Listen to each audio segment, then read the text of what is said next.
안녕하십니까 여러분. 에어컨 바람이 폐렴을 부른다 라는 말을 들어보신 적 있으신가요? 저도 처음에는 믿기지 않았습니다. 에어컨 찬바람을 맞았을 때 몸이 으슬으슬 추웠던 경험이 다들 몇 번씩은 있으셨을 겁니다. 그러나 단순한 몸살이나 감기라고 넘겨왔던 증상들이 사실은 암보다 무섭다는 폐렴형 감염병일 수도 있다는 사실에 의사들도 경악한다네요. 실제로 이 병은 한 번 걸리면 치명률이 최대 80%까지 올라갈 수 있다는 보고가 있습니다. 여름철 무더위를 피하려고 켜둔 에어컨, 바람 속 시원한 물방울이 공기 중으로 퍼지는 순간 여러분의 폐 속까지 침투할 수 있는 그 세균은 바로 레지오넬라 뉴모필라입니다. 이 세균의 실체가 무엇인지, 어떻게 하면 안전하고 시원하게 여름을 보낼 수 있을지 자세히 알려드릴 테니 꼭 끝까지 보시길 권장드리며 구독과 좋아요 부탁드립니다. 자, 그럼 이제 본격적으로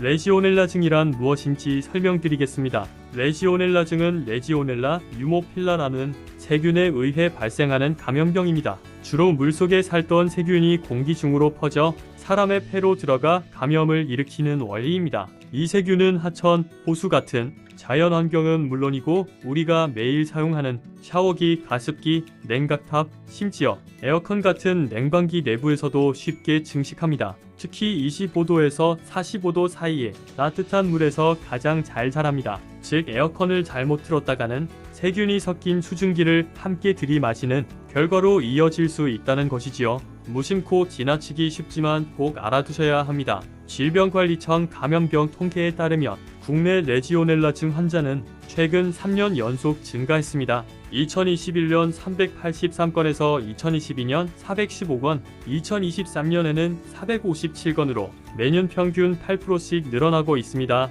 아무래도 점점 더워지는 기후 때문에 에어컨 사용량도 덩달아 많아져서겠지요. 에어컨과 냉각탑, 그리고 온수 시스템 같은 물 기반 장비들이 활발히 가동되는 시기가 바로 요즘 같은 여름철이기 때문에 그만큼 물속 세균이 증식할 기회가 많아지고 이를 흡입할 가능성도 자연스럽게 커집니다. 많은 분들이 에어컨 바람을 오래 쐰 후에 몸살 기운이 오거나 기침이 나면 단순한 냉방병이나 감기로 생각하시곤 합니다. 그러나 레지오넬라증은 단순한 감기와는 다릅니다. 이 질환은 크게 폐렴형과 독감형으로 나뉘는데, 특히 폐렴형은 면역력이 약한 고령자나 만성질환자에게 잘 발생합니다. 일반 폐렴보다 증상이 더 심각하고 진단과 치료가 늦어지면 호흡부전, 심부전 같은 중증 합병증으로 이어질 수 있습니다. 일반 감기나 폐렴과 다른 점은 초기에는 기침, 몸살 같은 가벼운 증상으로 시작되지만 점점 고열과 호흡곤란으로 악화되며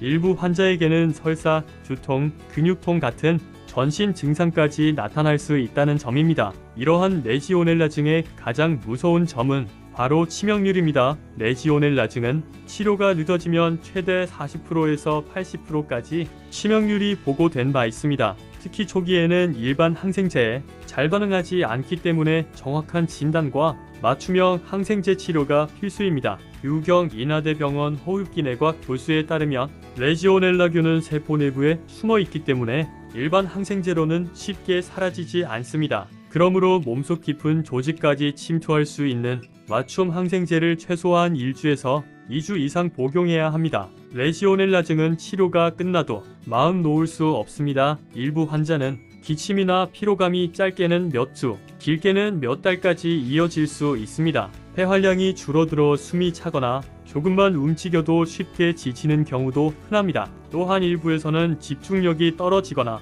기억력이 깜빡깜빡하는 신경학적 후유증이 나타나 일상에 불편을 주기도 합니다. 이 때문에 치료가 끝난 뒤에도 폐기능 검사를 주기적으로 받고 무리하지 않는 선에서 가벼운 걷기나 스트레칭으로 몸을 서서히 회복시키는 것이 좋습니다. 특히 고령자나 만성질환이 있는 분이라면 주치의와 상담하며 재활운동과 영양관리를 병행해야 후유증을 최소화할 수 있습니다. 그렇다면 무더운 여름철 어떻게 해야 레지오넬라증을 막을 수 있을까요? 가장 중요한 것은 정기적인 환경위생 관리입니다. 냉각탑, 온수 시스템 같은 물 기반 장비는 반드시 주기적으로 청소하고 소독해야 합니다. 병원, 요양시설, 다중이용시설에서 더욱 철저한 관리가 필요합니다. 만약 레지오넬라균이 검출됐다면 바로 장비 사용을 멈추고 청소 후 48시간 이상 충분한 시간을 두고 재검사를 해야 합니다. 일반 가정에서도 실천할 수 있는 방법이 있습니다.